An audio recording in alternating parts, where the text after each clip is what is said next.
The November wind cut through Chicago's North Shore like a blade, carrying with it the smell of Lake Michigan and the promise of an early winter.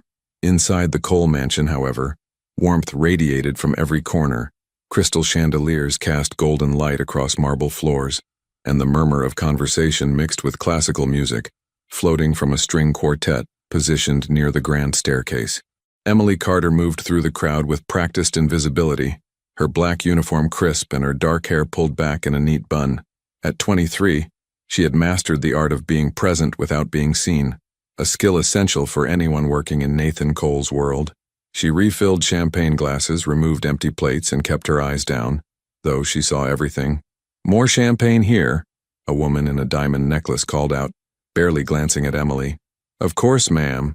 Emily's voice was soft, professional. She poured carefully, noting the slight tremor in her own hands.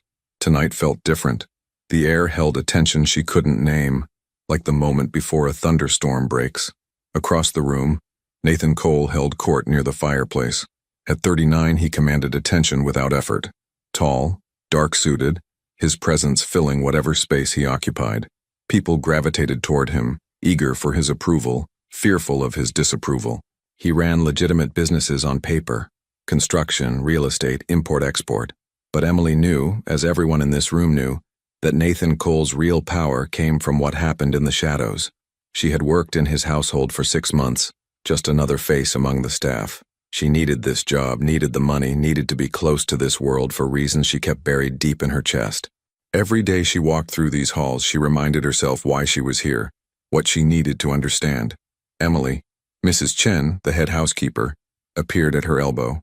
The older woman's face was creased with worry lines that seemed deeper tonight. "Mr. Cole wants fresh coffee in his study. Take it up now, please." "His study? During the party? He has business. You know how it is. Go now." Emily nodded and made her way to the kitchen, her mind already cataloging the layout. The study was on the second floor, east wing overlooking the gardens. She had cleaned it dozens of times, but never when Nathan was conducting business. The staff knew to stay away during those moments. She prepared the coffee service carefully: French press, cream, sugar, his preferred dark roast. The kitchen buzzed with activity as caterers prepared the next course. Through the window, she could see security personnel stationed around the property more than usual. Something was definitely wrong tonight. Carrying the silver tray, Emily climbed the servants' staircase. The sounds of the party faded as she moved deeper into the private areas of the mansion. The hallway was quiet, carpeted, lined with expensive art that she had dusted 100 times without really seeing. At the end of the hall, light spilled from beneath the study door. She knocked softly. "Coffee service, Mr. Cole. Leave it outside." His voice was sharp, distracted. Emily set the tray on the hall table and turned to go, but something made her pause. Through the thick door she heard raised voices, Nathan and someone else, a man she didn't recognize. The words were muffled, but the tone was unmistakable. Anger, accusation. She should leave. She knew the rules, but her feet wouldn't move. "You think I don't know?" The other man's voice rose. "You think I'm that foolish? I think you should remember who you're talking to." Nathan's voice was cold, controlled, dangerous. Emily forced herself to walk away. Whatever was happening in that room, it wasn't her concern. She had her own reasons for being here, her own questions that needed answers. Getting involved in Nathan Cole's immediate problems would only complicate everything. She had just reached the staircase when the world exploded. The blast threw her forward, and she hit the wall hard enough to knock the breath from her lungs. Her ears rang with a high-pitched whine. For a moment she couldn't process what had happened. 1 second the hallway was normal, the next it was chaos. Smoke billowed from the direction of the study. Flames licked at the wallpaper. The expensive art lay shattered on the floor. Below, screams erupted from the party. Footsteps thundered in all directions. People running, shouting, desperate to escape. Through the ringing in her ears, Emily heard the crackle of fire spreading, hungry and fast. She should run. Every instinct screamed at her to run. Instead, she stumbled toward the study. The door hung off its hinges and heat rolled out in waves. Smoke burned her eyes, her throat. She pulled her jacket over her mouth and pushed inside. The room was destroyed. Furniture overturned, papers burning, the window blown out completely. Cold November wind fed the flames, making them dance higher. And there, collapsed near the desk, was Nathan Cole. Mr. Cole! Emily dropped to her knees beside him. Blood ran down the side of his face from a gash on his temple. His eyes were half open, unfocused. "Can you hear me?" He mumbled something incoherent. The fire was spreading faster now, consuming the curtains, racing across the expensive carpet. Smoke filled the ceiling, dropping lower with each second. Emily grabbed Nathan's arm and tried to pull him up, but he was easily twice her weight and barely conscious. "You have to help me." "Come on, you have to move." Below, more screams, the sound of breaking glass, someone shouting orders. "Evacuate, everyone out, move, move, move." Security would be rushing people out the front, away from danger. No one would think to come up here. No one would know Nathan was still inside. "Please," Emily begged, coughing as smoke filled her lungs. "I can't do this alone. Please get up." Nathan's eyes focused slightly. He looked at her without recognition, without understanding, but some survival instinct kicked in. He tried to push himself up, and Emily got her shoulder under his arm, taking as much of his weight as she could. They stumbled toward the door. Each step felt like miles. The heat was intense now, blistering. Emily's lungs screamed for clean air. Her eyes streamed tears. But she kept moving, kept dragging Nathan forward one agonizing step at a time. The hallway was an inferno. Flames blocked the main staircase. Their original escape route was gone.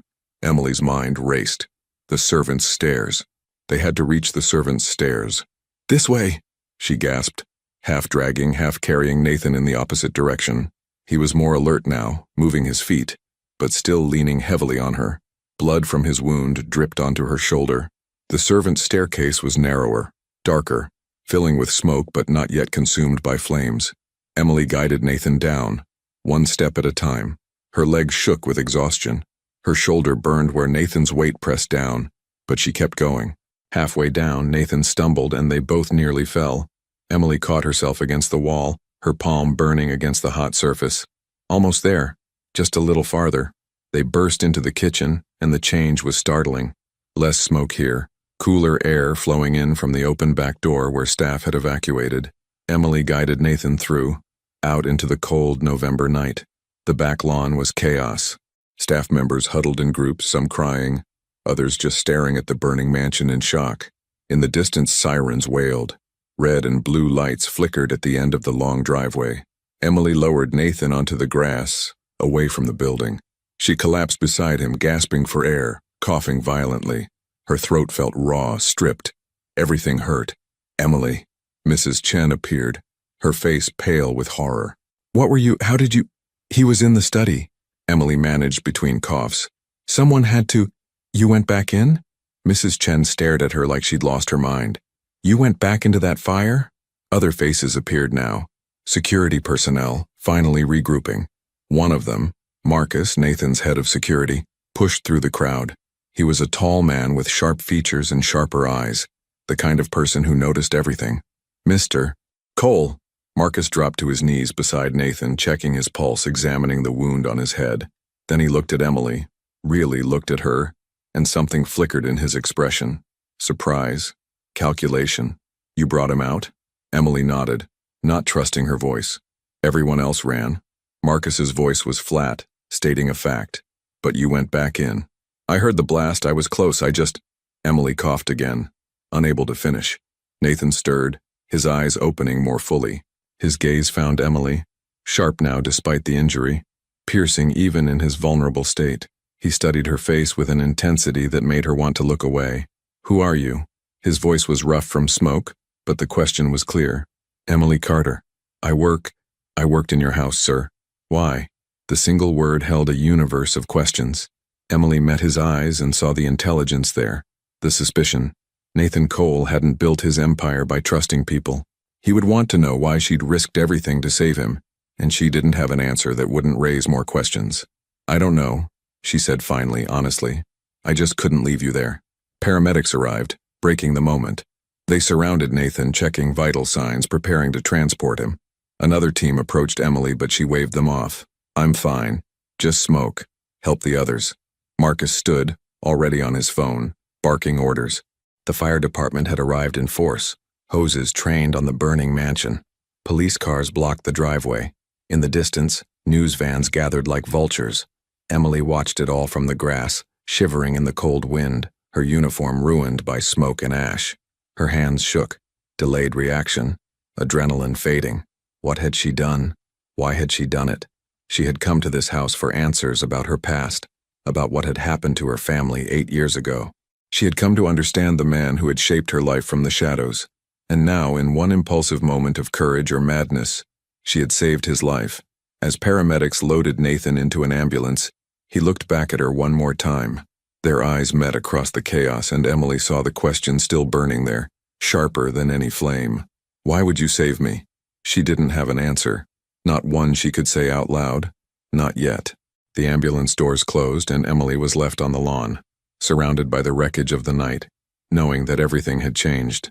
She had stepped out of the shadows, and Nathan Cole would not forget her now. The mansion continued to burn behind her, flames reaching toward the dark November sky, consuming secrets and destroying evidence. But some truths, Emily knew, couldn't be burned away. They remained, buried deep, waiting for the right moment to surface. And that moment, she suspected, was coming faster than she was ready for. The hospital room was unlike any Emily had ever seen. Private, spacious, with furniture that looked more appropriate for a luxury hotel than a medical facility. Floor-to-ceiling windows overlooked Chicago's skyline, the city lights twinkling against the early December darkness. This wasn't the emergency room where regular people went. This was where power bought privacy. Emily sat in the hallway outside, waiting. She had refused treatment beyond basic oxygen therapy, insisting she was fine despite the persistent cough that rattled her chest. 3 days had passed since the fire. 3 days of police questions, insurance investigators, and journalists trying to get her story. Mrs. Chen had told her to go home, rest, that the household staff would be on paid leave while things got sorted out. But Emily couldn't leave. Not yet. The door opened, and Marcus stepped out. His sharp eyes found her immediately, and something like annoyance crossed his features. "You're still here. Is he awake?" "He's been awake. He's been asking questions." Marcus leaned against the wall, studying her with that calculating gaze she found deeply unsettling. "About you." Emily's heart skipped. "What kind of questions?" "The kind you'd expect. Background checks, employment history, where you came from, why you were hired." Marcus crossed his arms. "You're clean." "Suspiciously clean, actually. No criminal record, no debts, no connections to any rival organizations. You're exactly what you appear to be. A 23-year-old woman who needed a job and happened to be in the right place at the right time.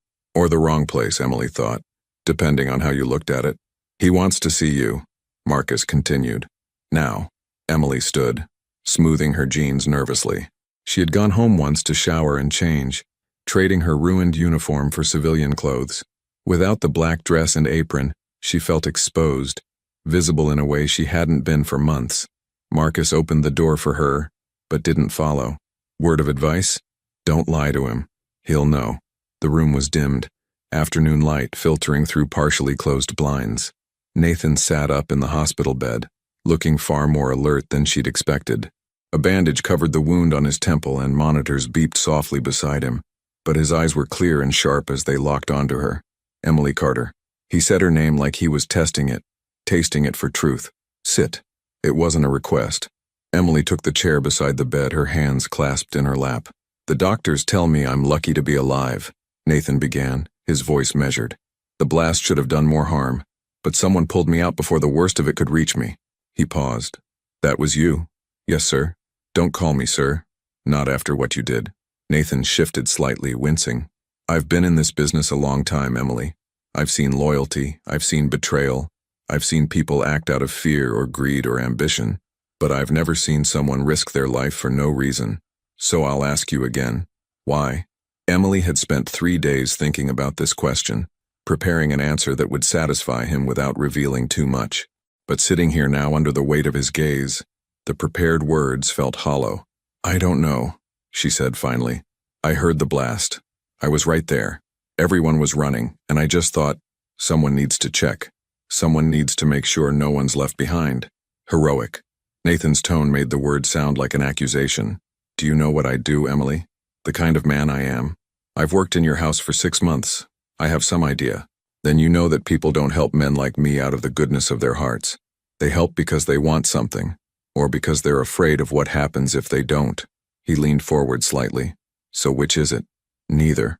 Emily met his eyes, forcing herself not to look away. I didn't think. I just acted. Maybe that was stupid. Stupid or brave. Sometimes they're the same thing. Nathan studied her for a long moment. Marcus ran a full background check on you. You're from Pittsburgh originally. Father deceased when you were 15. Mother passed 2 years ago. No siblings. Moved to Chicago 8 months ago. Worked 2 restaurant jobs before applying to my household staff. You're quiet, reliable, stay out of trouble. He paused. Why Chicago? Emily's chest tightened. This was dangerous territory. I wanted a fresh start. Pittsburgh had too many memories. Memories of what? Loss, pain, the kind of things everyone runs from eventually. Nathan nodded slowly as if accepting this, but Emily could see him filing away every word, every hesitation. The police have questions about the explosion. They think it was intentional. Someone trying to send a message or eliminate a problem. They'll want to talk to you again. I told them everything I know. Which is nothing because you were just a maid in the wrong place at the right time. Nathan's expression softened almost imperceptibly. That's going to be your story. You saw nothing suspicious, heard nothing unusual before the blast.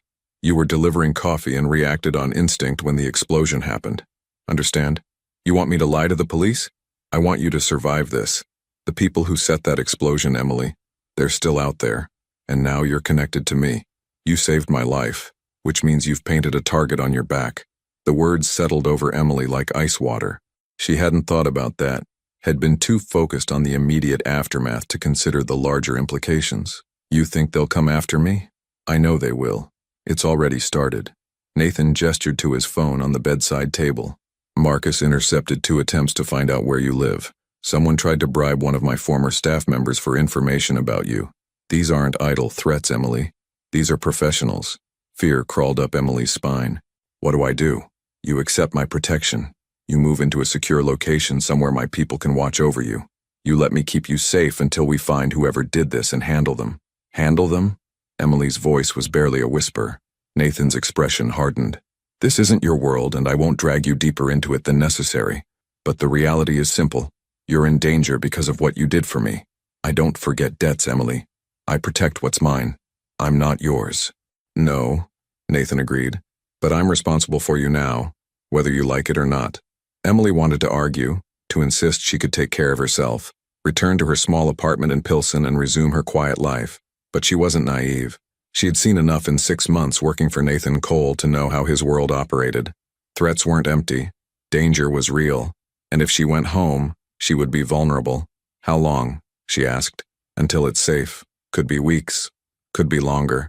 And what do you expect in return? Nathan's lips curved in something that might have been a smile. Honest answers when I ask questions. That's all. It was a trap. Emily knew. She had secrets that couldn't survive honest interrogation. But the alternative was worse. Okay, I'll accept your protection.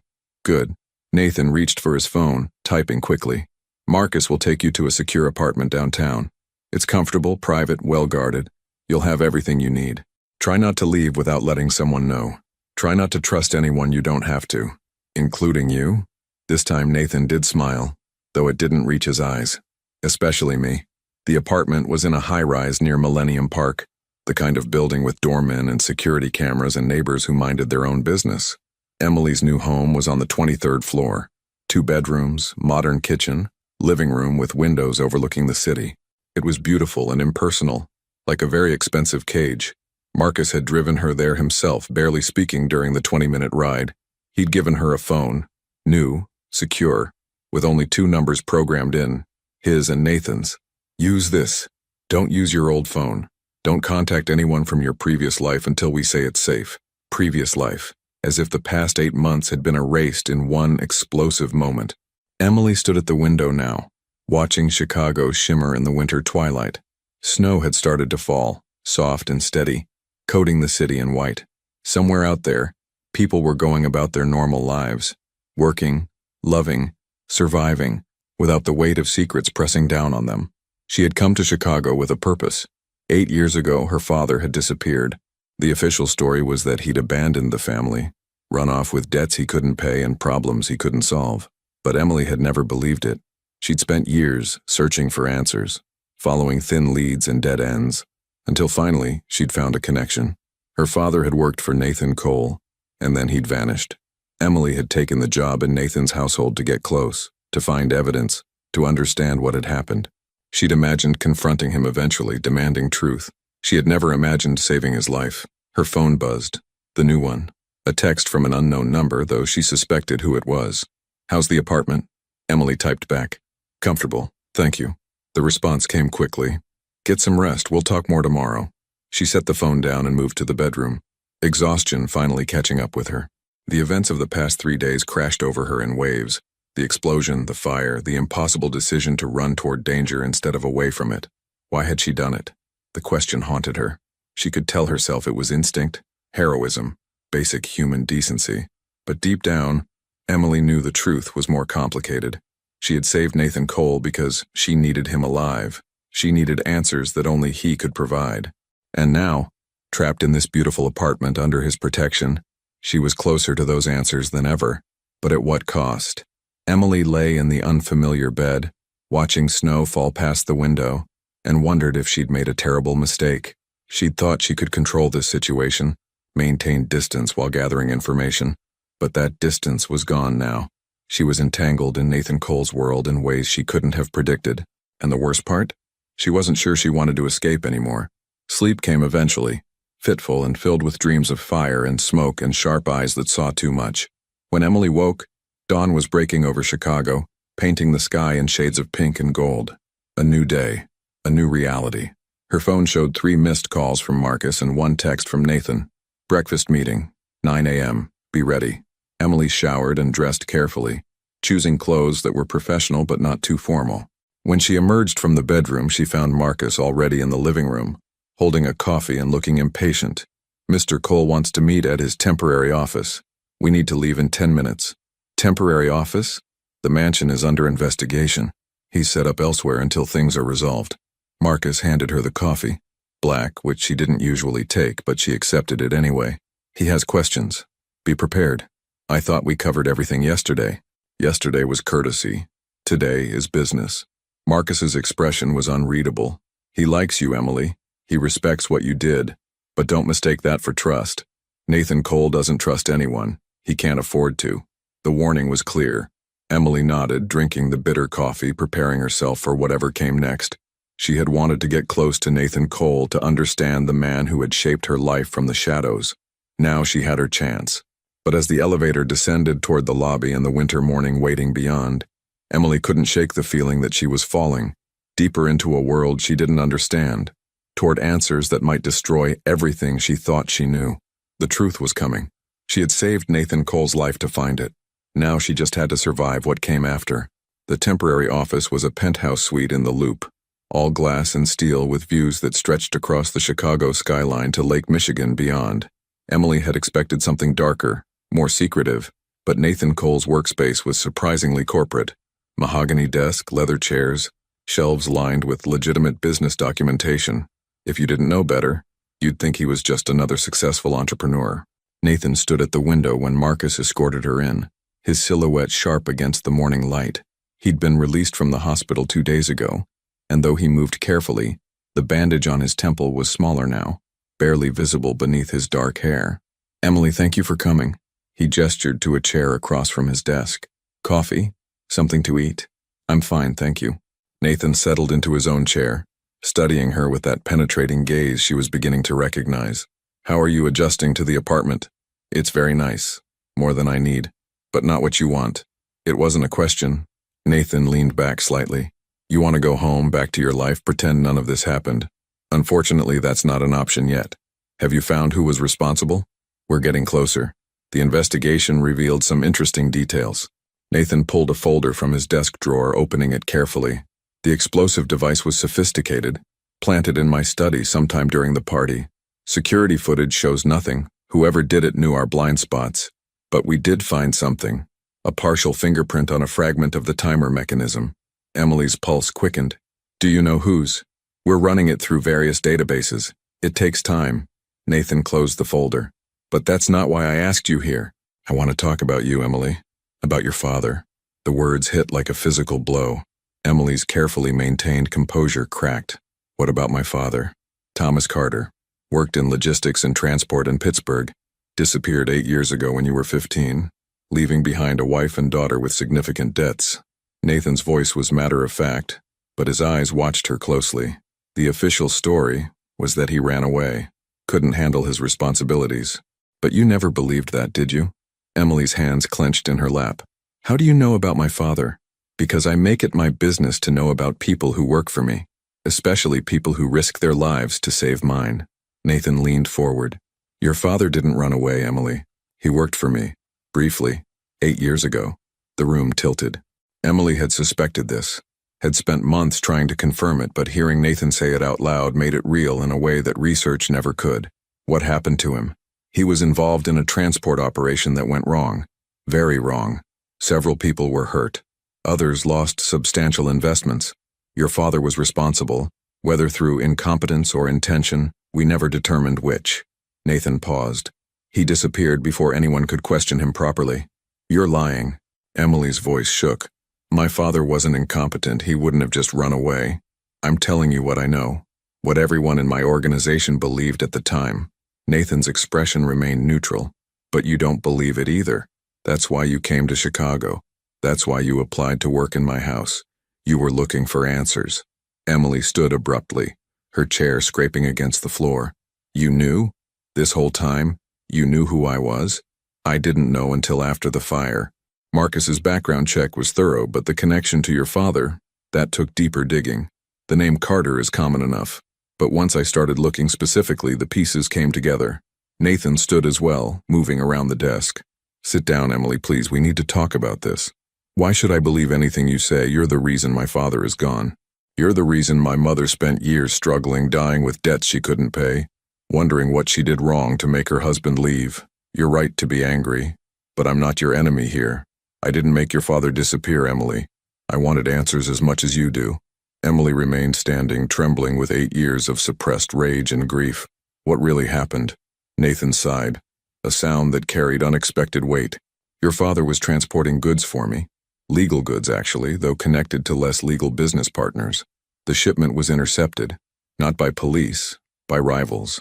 3 of my people were hurt in the confrontation. $2 million in merchandise was lost.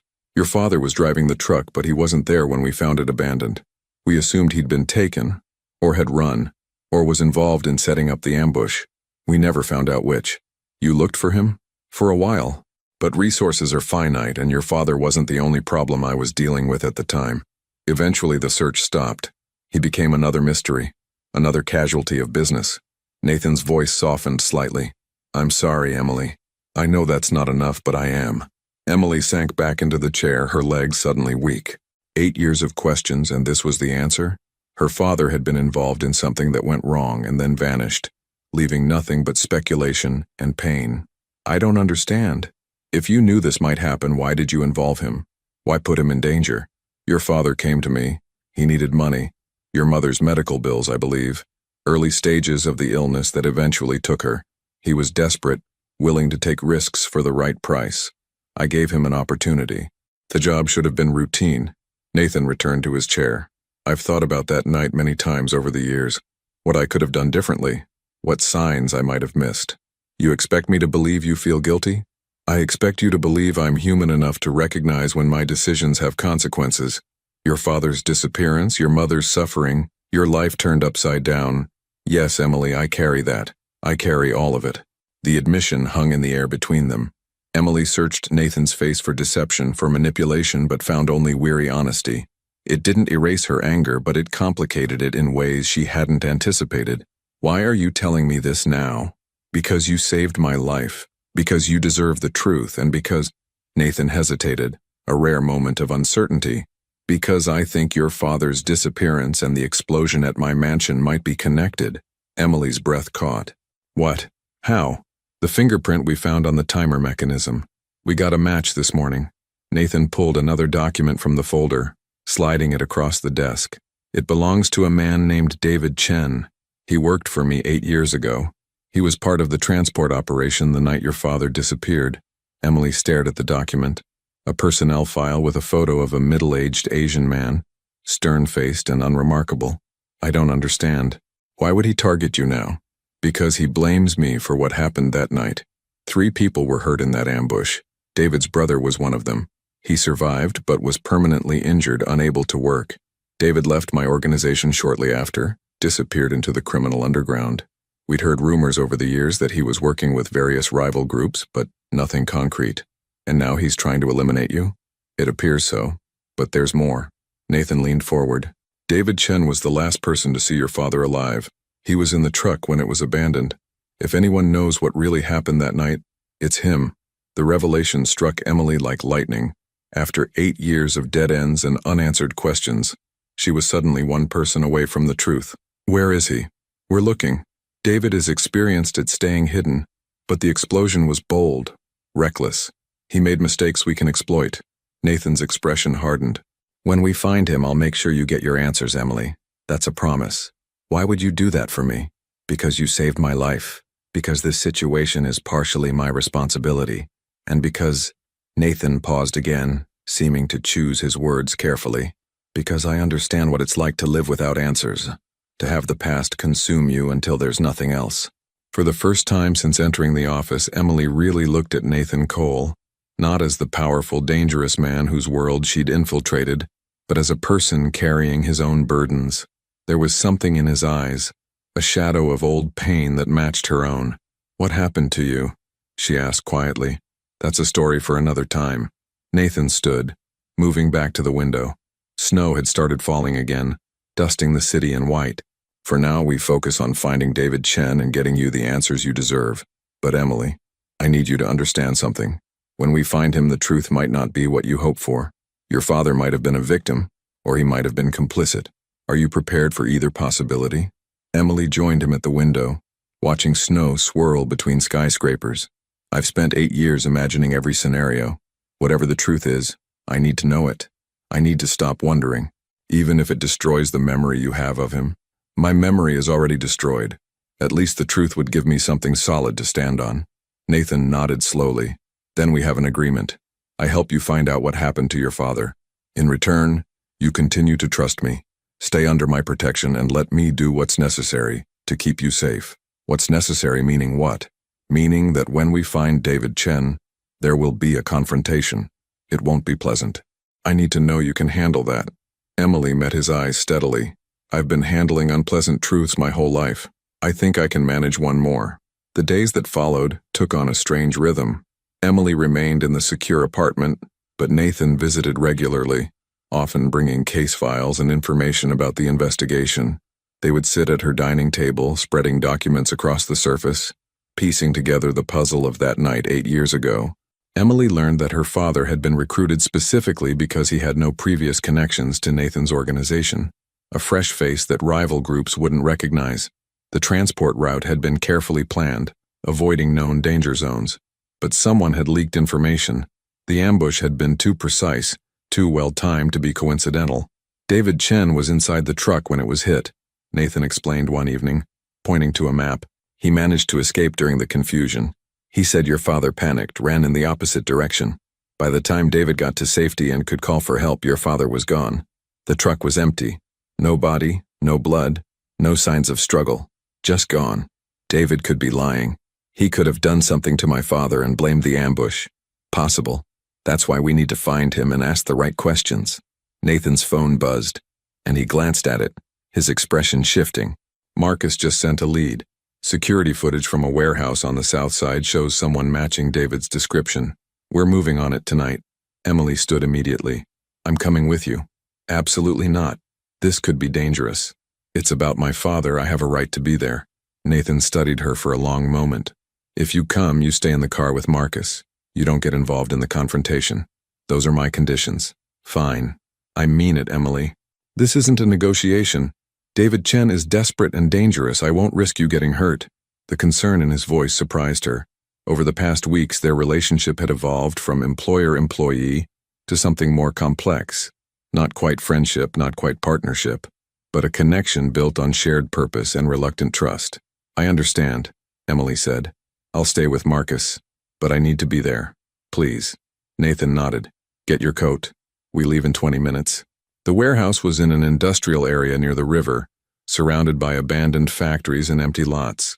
Snow had accumulated in thick drifts, making the landscape look almost peaceful despite the decay underneath. 3 black SUVs pulled up to a building with broken windows and graffiti-covered walls. Emily watched from the back seat as Nathan and 6 of his security team approached the entrance. They moved with military precision, weapons drawn, but held low. Marcus remained with her, engine running, eyes scanning the surroundings. "How long will this take?" Emily asked. "Depends on whether David is actually inside and whether he decides to cooperate." Marcus's hand rested on his own weapon. "Mr. Cole is good at persuasion, but some people need more convincing than others." They waited. 10 minutes stretched into 20. Emily's nerves wound tighter with each passing moment. This was it. The answers she'd been searching for were inside that building, so close she could almost touch them. Then gunfire erupted. The sound was sharp, unmistakable, shattering the winter quiet. Marcus swore, reaching for his radio. "Team 2, what's your status?" Static, then a voice crackling through. "Contact, multiple hostiles. David wasn't alone." More gunfire. Emily's heart hammered in her chest. Through the broken warehouse windows, she could see muzzle flashes, figures moving in the darkness. "Stay in the car," Marcus ordered, already moving toward the door. But Nathan, "I said stay." Marcus was out, running toward the warehouse, leaving Emily alone in the vehicle. She should listen, she should stay put. But the thought of Nathan in danger, possibly hurt again because of circumstances connected to her father, was unbearable. Emily fumbled with the door handle, stepping out into the snow. The cold hit her immediately, but adrenaline kept her moving. She ran toward the warehouse, staying low, her breath coming in white clouds. The gunfire had stopped, replaced by shouts and the sound of a struggle. Emily reached the entrance, pressing herself against the wall. Inside, she could see Nathan and his team confronting several men. David Chen was there. She recognized him from the photos, with his hands raised but his expression defiant. Blood ran from Nathan's knuckles, and one of his security guards was down, clutching his shoulder. "You destroyed my family," David was shouting. "My brother can't walk because of you, because of that transport, because you put us in danger for your profit. Your brother was hurt because someone leaked the route." Nathan's voice was cold, controlled despite the chaos. "Someone told our rivals exactly where we'd be and when. That someone was you, David. You set up the ambush. You sold us out." David's face twisted. "I needed the money. They offered me more than you ever did." "And Thomas Carter? What happened to him?" At her father's name, Emily's breath stopped. David laughed bitterly. "Carter figured it out. He realized the ambush wasn't random. He confronted me, said he'd tell you everything. So I handled it." "How did you handle it?" Nathan's voice was deadly quiet. "I made sure he couldn't talk. I made sure he'd never be a problem again." David's smile was cruel. "You want to know what happened to him? Look in the river. That's where problems disappear in this city." The words hit Emily like a physical blow. Her father hadn't abandoned them. He hadn't run away. He'd tried to do the right thing, and David Chen had ended him for it. She must have made a sound, a gasp, a sob, something, because suddenly all eyes turned toward the entrance where she stood. Nathan's expression shifted from anger to alarm. "Emily, no!" But David was faster. He lunged sideways, grabbing a weapon from one of his fallen associates, swinging toward Emily with desperate violence. Nathan moved, tackling David before he could fire. They hit the ground hard, struggling for control of the weapon. Marcus and the other security personnel rushed forward, but in the chaos the situation was spiraling. Emily stood frozen, her father's fate finally confirmed. The truth she'd sought for 8 years now, a brutal reality that left her hollow. The struggle ended with David restrained, weapon kicked away, Nathan standing over him breathing hard. "Get him out of here, I want him somewhere secure. He has more to answer for." Marcus grabbed David roughly, hauling him toward one of the SUVs. The other guards followed, leaving Nathan and Emily alone in the warehouse entrance. "You weren't supposed to leave the car," Nathan said, but there was no anger in his voice, only concern. "He took my father." Emily's voice broke. "He ended my father because my father tried to do the right thing." Nathan moved closer, and for a moment Emily thought he might touch her, offer some physical comfort, but he stopped just short. "I'm sorry, Emily. I'm so sorry you had to hear it that way. Is it true? The river? We'll search. We'll do everything we can to recover, to bring him home." Nathan's voice was gentle in a way she'd never heard before. "But yes, I believe David was telling the truth. Your father discovered the betrayal and paid the price for his integrity." Emily felt tears freeze on her cheeks. 8 years of questions, answered in the worst possible way. Her father hadn't abandoned them. He'd tried to protect them, to stop the danger, and had been taken from them for it. He was a good man, she whispered. Yes, Nathan agreed. He was, and he deserves justice. I promise you, Emily, David Chen will answer for what he did. Not just to your father, but for everything. They stood in the snow-covered darkness, two people bound by tragedy and circumstance, by debts paid and truths finally revealed. Emily had come to Chicago seeking answers. Now she had them, and they were both better and worse than she'd imagined. Her father hadn't been a coward, he'd been a hero, and that knowledge, painful as it was, gave her something to stand on, something solid and true in a world that had felt uncertain for far too long. Thank you, Emily said finally, for helping me find the truth. Nathan nodded. It's what you deserved, what you've always deserved. He gestured toward the SUV where Marcus waited. Come on, let's get you somewhere warm. We can talk more tomorrow, figure out next steps. As they walked through the snow, Emily realized that everything had changed again. The truth about her father freed her in some ways, but bound her more tightly to Nathan in others. She had saved his life, and he had given her answers. They were connected now by something deeper than employer and employee, deeper than protector and protected. They were connected by understanding, of loss, of justice, of the weight that came with knowing the truth. And in Nathan Cole's dangerous world, that connection might be the most dangerous thing of all. The interrogation room was in a building Emily didn't recognize, somewhere on the industrial edge of Chicago where questions could be asked without interference. She sat in an observation room with one-way glass, watching as Nathan and Marcus questioned David Chen. The man who had taken her father sat handcuffed to a metal table, his earlier defiance replaced by calculating survival instinct. You set up the ambush 8 years ago, Nathan said, his voice measured. You took payment from the Volkov organization to leak our transport route. Your own brother was hurt in the process. Thomas Carter discovered what you'd done and confronted you. Then you ended him to protect yourself. David stared at the table. I want a lawyer. This isn't that kind of conversation. Nathan leaned back in his chair. We're past lawyers, David. We're at the part where you tell me everything, and I decide whether you live through the next 24 hours. Marcus stood in the corner, arms crossed, a silent and intimidating presence. Emily watched through the glass, her emotions a tangled mess of grief, rage, and something else she couldn't quite name. Justice, maybe, or vengeance. The line between them felt impossibly thin. The explosion at your mansion, Nathan continued, that was you. Why now? Why after 8 years? David's jaw tightened. Because you owe a debt. My brother suffered because of your business, and you never made it right. You moved on like he didn't matter, like none of us mattered. So you decided to eliminate me and frame it as a rival organization's work? I decided you should feel what we felt. Loss, pain, everything taken away in one moment. David's eyes lifted, meeting Nathan's with bitter hatred. But that girl ruined it. The maid.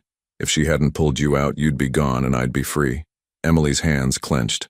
She had saved Nathan, and in doing so, had brought David's plans crashing down. The irony wasn't lost on her. The daughter of the man David had ended had become the reason for his failure. Who else was involved? Nathan's tone shifted, becoming colder. The explosive device was sophisticated. You didn't build that alone. Who helped you? No one. I worked alone. Wrong answer. Nathan stood, nodding to Marcus. We found communications on your phone, David. Encrypted. But we have people who specialize in breaking encryption. We know you've been in contact with someone inside my organization. Someone who gave you access to the mansion during the party, who told you about security blind spots. David's face went pale. I don't know what you're talking about. Then let me refresh your memory. Nathan pulled out a tablet, sliding it across the table. These messages, sent to a burner phone over the past 6 months. Planning meetings, layout discussions, timing coordination. You had help from someone close to me, David. Tell me who. The silence stretched. Emily leaned closer to the glass, her heart pounding. An inside betrayal explained how David had managed to plant the explosive device without detection. But who would have that kind of access? Who would risk everything to help David Chen exact his revenge? If I tell you, David said finally, I need protection. Witness protection. Somewhere far from Chicago. New identity. New life. You're not in a position to negotiate. Then I'm not talking. David sat back, attempting confidence he clearly didn't feel. You need this information more than I need to give it. Nathan studied him for a long moment, then turned and walked out of the interrogation room. Seconds later, he appeared in the observation room where Emily waited. "He's going to make us work for it," Nathan said, frustration evident in his voice. "But he'll break eventually. They always do." "Who could it be?" Emily asked. "Who has that kind of access to your security?" "That's the question that's been keeping me up at night." Nathan moved to the window, looking out at the gray December afternoon. "My inner circle is small. Marcus, obviously, but I'd trust him with my life. My financial manager, Rebecca Torres. She's been with me for 12 years. My lawyer, James Patterson, handles sensitive matters, and then there's—" He stopped, his expression darkening. "Who?" "Richard Kane. He manages my legitimate real estate holdings, but he has connections throughout the organization. He was at the mansion the night of the explosion." Nathan pulled out his phone, typing quickly. "Marcus, run a deep background on Richard Kane. Financial records, communications, travel history, everything." Marcus's voice came through the speaker. "On it. What are we looking for?" "Anything that connects him to David Chen or the Volkov organization. Anything that suggests divided loyalty." Emily watched Nathan's face, seeing the weight of betrayal settling over him. "You trusted these people." "Trust is a complicated thing in my world. You learn to trust people with specific things, not everything. But even limited trust, when broken, leaves damage." Nathan turned back to her. "You should go back to the apartment. This is going to take time, and you don't need to be here for all of it. I want to stay. I want to see this through. Emily, he took my father from me. I deserve to be here when the truth comes out." Her voice was firm, leaving no room for argument. Nathan studied her, and Emily saw something shift in his expression. Respect, maybe, or recognition of her resolve.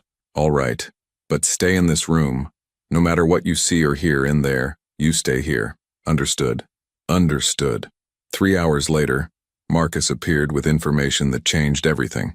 Richard Kane withdrew $500,000 in cash over the past year, Marcus reported, spreading documents across a table in the observation room. The withdrawals were small enough not to trigger immediate alerts, but together they form a pattern. He also made 3 trips to Pittsburgh in the last 18 months. No business reason for any of them. "Pittsburgh," Emily breathed. "That's where David was hiding after he left Chicago." Nathan picked up one of the documents, his jaw tight. "Richard has been moving money to David, helping him stay hidden while they planned this. 8 years I've employed him. 8 years he smiled to my face and took my money while plotting my demise." "There's more," Marcus continued. "Richard's younger sister is engaged to David Chen's nephew. They kept the connection quiet, different last names, no public association. But the family tie is there." "Family?" Nathan's voice was bitter. "Always comes down to family, doesn't it? Richard helped David because of blood connection, because he believed the narrative about my responsibility for David's brother's injury." "Do we bring Richard in?" Marcus asked. "Not yet. I want to know how deep this goes, who else might be involved." Nathan turned to Emily. "I need to ask you something, and I need you to think carefully before you answer. David said someone gave him access to the mansion. Richard could provide information, but he wasn't at the house the day of the explosion. Someone else had to physically help David plant that device." Emily's mind raced through the events of that night. The household staff had been busy with party preparations. Security had been focused on the guests. But there had been that moment, that odd exchange in the kitchen. "Mrs. Chen," Emily said suddenly, "the head housekeeper. She's the one who sent me to your study with the coffee service. She specifically told me to go right then, insisted it couldn't wait even though the party was in full swing." Nathan and Marcus exchanged glances. "Mrs. Chen is David's cousin," Marcus said quietly. "We vetted her years ago, but the connection seemed distant enough not to matter. She's been with the household for over a decade. She would have had access to everything," Emily continued, the pieces falling into place. "She could have let David into the mansion, shown him where to plant the device, known exactly when you'd be in the study. And she sent me up there right before the explosion because she needed a witness." Nathan finished. "Someone to confirm I was in the study when it happened. Someone who would look innocent and unconnected." His face hardened. "She sent you into danger without a second thought. Used you as an unwitting part of the plan." The realization hit Emily hard. Mrs. Chen, who had been kind to her, who had taught her the household routines and complimented her work, she had been willing to sacrifice Emily to achieve David's revenge. "Where is she now?" Nathan asked Marcus. "She's been on paid leave since the explosion, like all the household staff.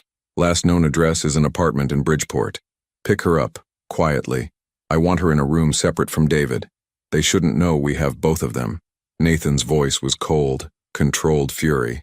"And find Richard Kane. I don't care what excuse you have to use. Bring him in." Marcus left immediately, taking 2 security personnel with him. Nathan remained in the observation room with Emily, both of them processing the scope of the conspiracy. 3 people, Emily said. 3 people working together to take you down, and they almost succeeded. They would have succeeded if not for you. Nathan turned to face her. "That's what keeps running through my mind, Emily. Everything that happened that night. If you had run like everyone else, if you had valued your own safety over mine, David's plan would have worked perfectly. I'd be gone, and no one would have known about the betrayal until much later, if ever. Why do you think I didn't run?" The question hung between them. Nathan moved closer, and Emily found herself holding her breath, aware of the intensity in his gaze. "I've been asking myself that since the moment I woke up in the hospital," Nathan said quietly. "At first I thought it was coincidence, instinct. Then I thought maybe you had your own agenda. But now, after everything we've been through, after learning about your father and seeing how you've handled the truth, I think you saved me because somewhere in that moment, you saw me as a person worth saving. Not the reputation, not the power, just the person." Emily swallowed hard. "You gave me answers about my father.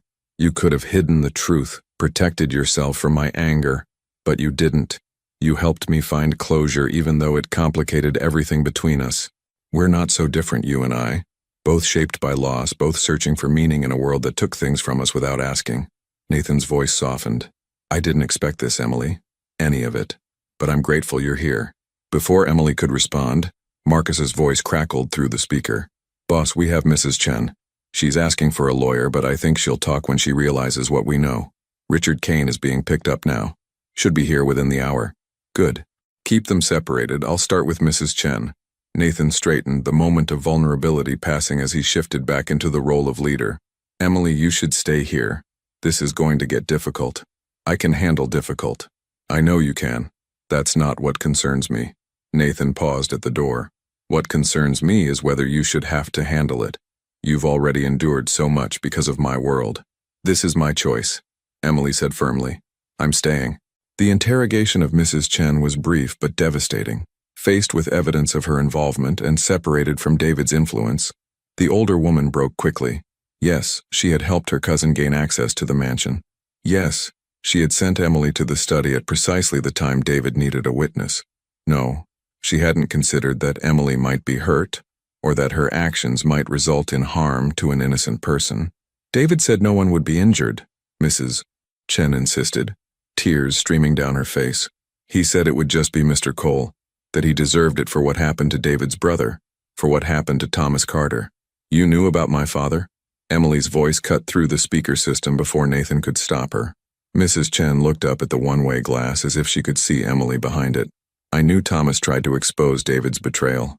I knew David had to protect himself. I didn't agree with it, but I understood it. Family protects family. Even when family is wrong? Even when innocent people suffer? You don't understand how this world works, child. Sometimes there are no good choices, only necessary ones." Nathan ended the interrogation, his expression grim. When Richard Kane arrived 30 minutes later, the lawyer-turned-traitor was defiant until confronted with the financial records and communication logs. Then, like dominoes falling, his resistance collapsed. "David Chen approached me 2 years ago," Richard admitted. "He knew about my connection through his nephew. He told me what Nathan had done, how the organization had benefited while his family suffered. He asked for help getting justice. I thought I was doing the right thing. The right thing would have been bringing your concerns to me directly," Nathan said coldly. "Instead, you chose betrayal, conspiracy, and attempted homicide. You helped plant a device that could have harmed dozens of innocent people at that party. I didn't know it would be so destructive. David said it would be contained, targeted, that only you would be affected. And you believed him because it was convenient to believe him, because it absolved you of responsibility for what you were really doing." Nathan leaned forward. "You've destroyed your life, Richard. Your career, your reputation, your freedom. Was it worth it?" Richard had no answer. By the time all 3 conspirators had been questioned and their statements recorded, night had fallen over Chicago. Emily stood at the observation room window, watching snow fall through the streetlights, feeling exhausted in ways that went beyond physical tiredness. Nathan appeared beside her, 2 cups of coffee in hand. He offered her one silently. "It's over," Emily said. "You have everyone who was involved. The threat is eliminated." "Yes. Now comes the difficult part, deciding what to do with them." Nathan sipped his coffee. "In my world, there are traditional ways of handling betrayal, permanent solutions that ensure the problem never resurfaces." Emily felt a chill that had nothing to do with the winter night. "And what will you do?" "That depends on what you need from this situation, Emily. David Chen took your father from you. Mrs. Chen and Richard Kane enabled him, made it possible for him to threaten your life. You have a stake in this decision. Are you asking me if I want them to?" Emily couldn't finish the sentence. "I'm asking what justice looks like to you. What outcome gives you peace?" Nathan set down his coffee, turning to face her fully. "I won't pretend I'm offering mercy out of pure morality. I'm offering it because you matter to me, Emily. Your opinion, your needs, they matter in ways that few people's do. So tell me what you want." Emily thought about her father, about the years of wondering and grief, about the truth that had finally emerged. She thought about Mrs. Chen's tears and Richard's rationalizations and David's bitter rage, and she thought about the cycle of violence that Nathan's world perpetuated, where every act of revenge spawned another, where justice and vengeance became indistinguishable. "I want them to face consequences," Emily said slowly. "Real consequences, not just disappearing into the night. I want David Chen to acknowledge what he did to my father, to take responsibility publicly if possible. I want Mrs. Chen and Richard to understand the weight of their choices, but I don't want their lives ended, Nathan. That doesn't give me peace. That just makes me complicit in the same cycle that took my father." Nathan was quiet for a long moment. "You're asking me to show mercy. I'm asking you to choose a different path. For me, yes, but also for yourself." Emily met his eyes. "You told me once that you understood what it's like to live without answers, to have the past consume you. Maybe this is a chance to break that pattern, to choose something other than the expected response. If I show mercy, it could be seen as weakness. Other people who might think about betraying me might see it as an opportunity, or they might see it as strength, as the confidence to make choices that don't fit the pattern everyone expects." Emily's voice was earnest. "You've already changed my life, Nathan. You gave me answers when you could have kept me in the dark. You protected me when you could have sent me away. Maybe it's time to change your own life too." Nathan turned back to the window, watching snow accumulate on the street below. Emily waited, knowing that whatever he decided would define not just the fate of 3 conspirators, but the nature of their relationship and possibly the direction of Nathan's future. "All right," Nathan said finally. "We'll do it your way. David, Mrs. Chen, and Richard will be turned over to authorities with enough evidence to ensure prosecution. Legitimate prosecution through legitimate channels. They'll face justice in courtrooms, not in the shadows." "Thank you." "Don't thank me yet. This decision makes things more complicated. Police investigations, trials, public attention. My organization's activities will be scrutinized more closely. Some of my business operations will need to change or end entirely. Is that such a bad thing?" Nathan looked at her, and Emily saw something in his expression. Vulnerability, hope, fear all mixed together. "I don't know. Change is never simple in my world. But maybe you're right. Maybe it's time." Marcus entered the observation room, his expression carefully neutral. "The authorities are on their way. We've prepared documentation that presents the evidence cleanly without exposing operational details. David, Mrs. Chen, and Richard will be charged with conspiracy, attempted homicide, and related offenses. The district attorney's office is very interested in prosecuting." "Good," Nathan nodded. "Make sure Emily's father's case is included in the investigation. David's confession about Thomas Carter needs to be part of the official record." "Already done." They're reopening the missing person case as a potential homicide investigation based on David's statements. Emily felt tears prick her eyes.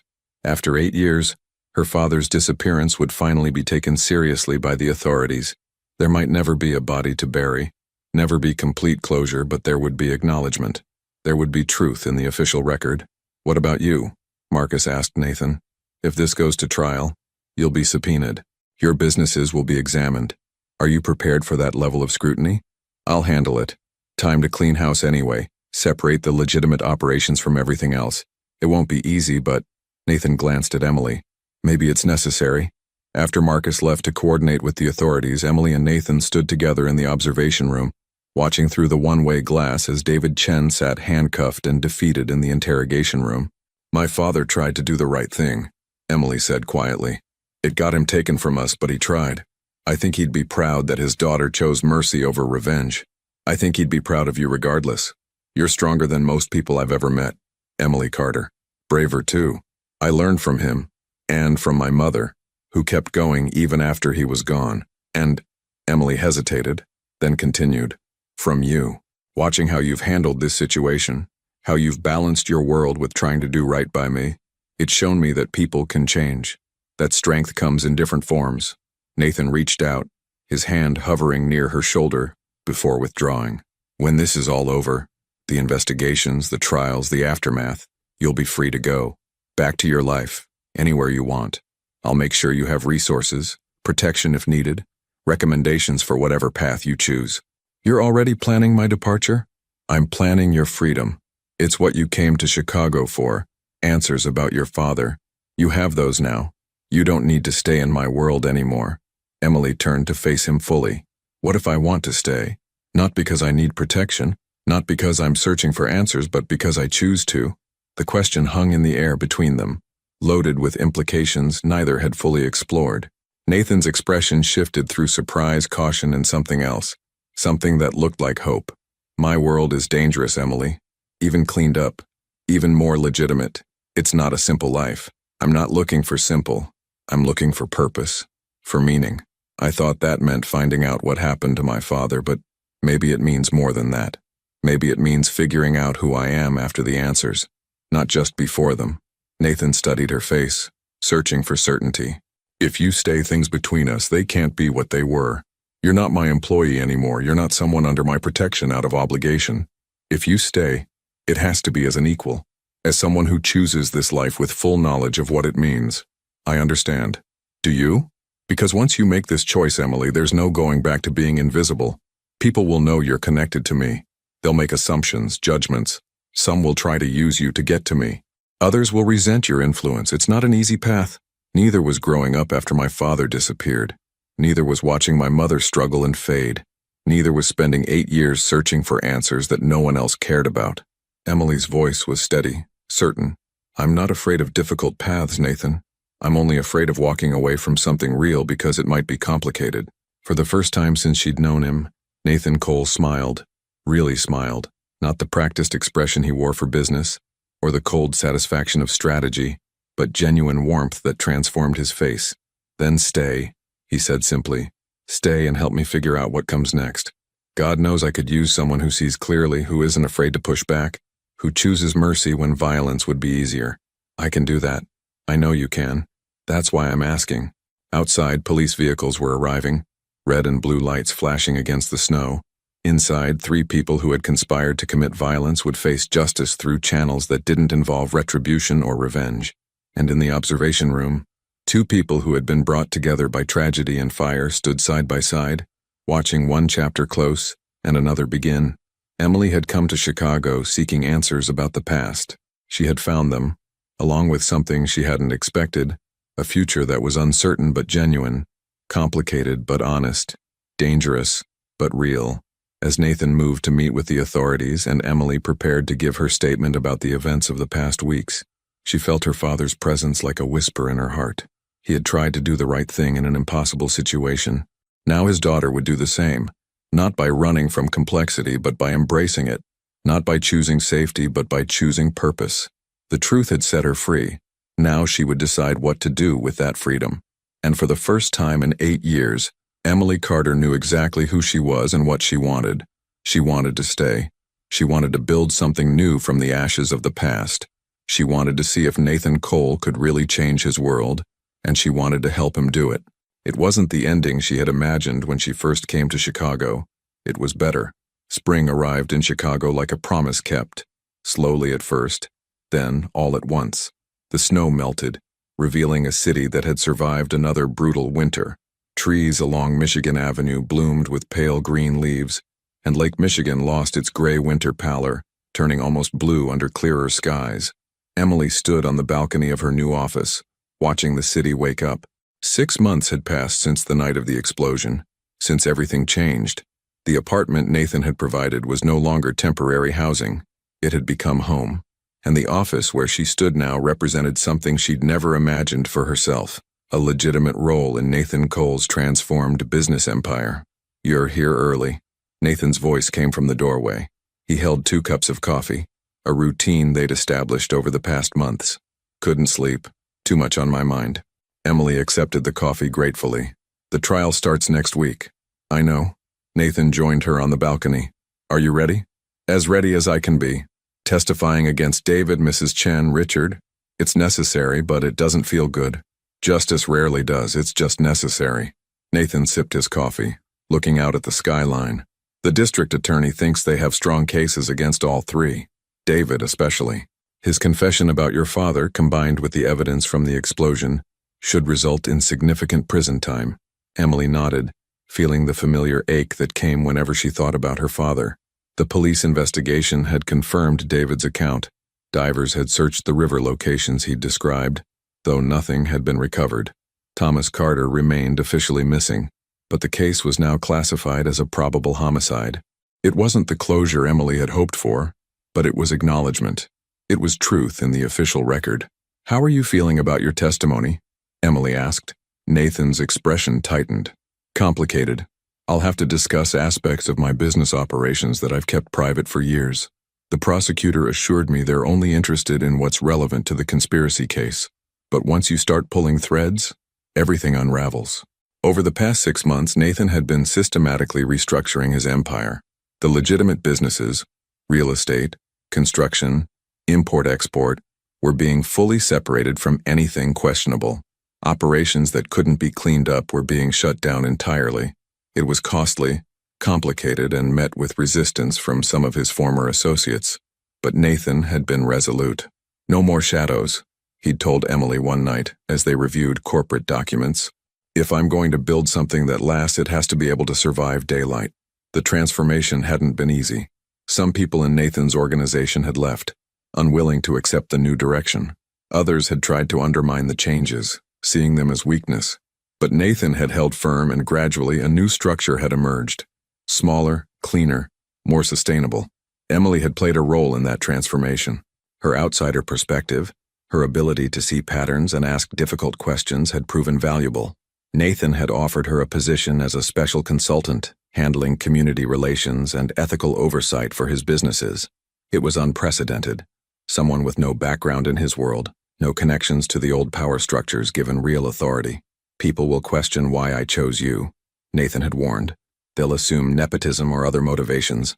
Let them assume what they want. I'll prove my value through work, not explanations." And she had. Emily had thrown herself into understanding Nathan's business operations, identifying areas where community investment could benefit both the bottom line and the neighborhoods his developments affected. She'd established scholarship programs, job training initiatives, partnerships with local organizations. It was slow, careful work, but it was making a difference. "I have something for you," Nathan said now, pulling an envelope from his jacket. "It came this morning." Emily opened it carefully. Inside was a letter from the Chicago Police Department's Missing Persons Unit. Her breath caught as she read, "Dear Ms. Carter, we are writing to inform you that the investigation into your father, Thomas Carter, has been officially reclassified. Based on evidence provided by David Chen's confession and corroborating witness statements, we have determined that your father was the victim of a criminal act. While we have been unable to recover physical remains, we want you to know that your father is no longer considered a voluntary missing person. He has been recognized as a victim, and his case will remain open as an active investigation." Tears blurred Emily's vision. They acknowledged him. After all these years, they finally acknowledged what really happened. Nathan placed a gentle hand on her shoulder. "Your father tried to do the right thing in an impossible situation. That's documented now. His integrity is part of the official record. My mother never stopped believing in him. She died thinking everyone else saw him as a coward who abandoned his family. I wish she could have known the truth. Maybe she did know. In the ways that matter, she knew who she married. She knew the man he was, regardless of what others thought." Nathan's voice was soft. "You've honored both of them, Emily. By seeking the truth, by refusing to accept the easy narrative. That takes courage. They stood in silence for a moment, the morning sun warming the balcony. In the distance, the city hummed with activity, people going to work, living their lives, building futures, one day at a time. "I've been thinking about something," Emily said, folding the letter carefully. "I want to establish a foundation in my father's name, for families dealing with missing persons cases, especially when the disappearances are connected to organized crime. Resources for investigations, support for families, advocacy for policy changes. That's a significant undertaking. I know, but I have resources now. I have your support and connections, and I have experience navigating systems that don't always work for regular people." Emily turned to face Nathan. "Will you help me?" "Of course, we'll get the legal framework established, identify initial funding sources, build a board of directors." Nathan's expression was thoughtful. "The Thomas Carter Foundation. It has a good ring to it.